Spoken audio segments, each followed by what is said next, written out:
Si no hi ha límits administratius en el cicle natural de l'aigua, és lògic que tampoc n'hi hagi a l'hora de gestionar els recursos hídrics en un territori.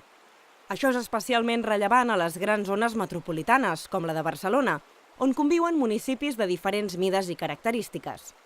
Quins beneficis aporta la gestió compartida del cicle de l'aigua? El futur de les grans concentracions urbanes de les grans ciutats i la seva sostenibilitat depèn en gran part de la capacitat que tinguin els territoris per coordinar-se i poder prestar serveis d'una forma més avantatjosa per a la ciutadania. D'aquesta manera es poden prestar serveis de gran qualitat d'una forma homogènia a tot el territori, independentment de la mida dels diferents municipis que el composin, hi ha un cost més eficient per poder aprofitar totes les avantatges que ens dona aquest territori.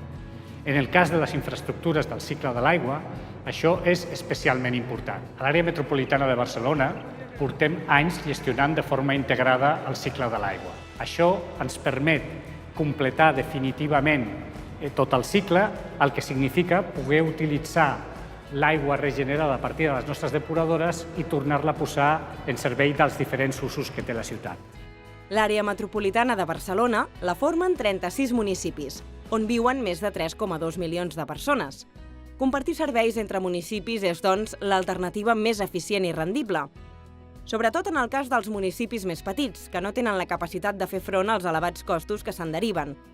És el cas, per exemple, de Sant Climent de Llobregat. Al darrere meu teniu Sant Climent de Llobregat, un poble de 4.000 habitants que podem aprofitar-nos de tota la gestió que fem amb els municipis metropolitans, la gestió compartida de l'aigua.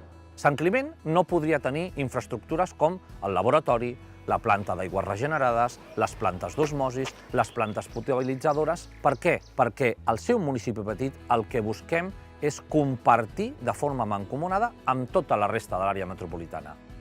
El futur desenvolupament de les grans zones urbanes demana, doncs, una gestió coordinada, compartida i solidària de les infraestructures i els serveis del cicle de l'aigua. Només així podrem garantir la sostenibilitat d'un recurs cada cop més escàs.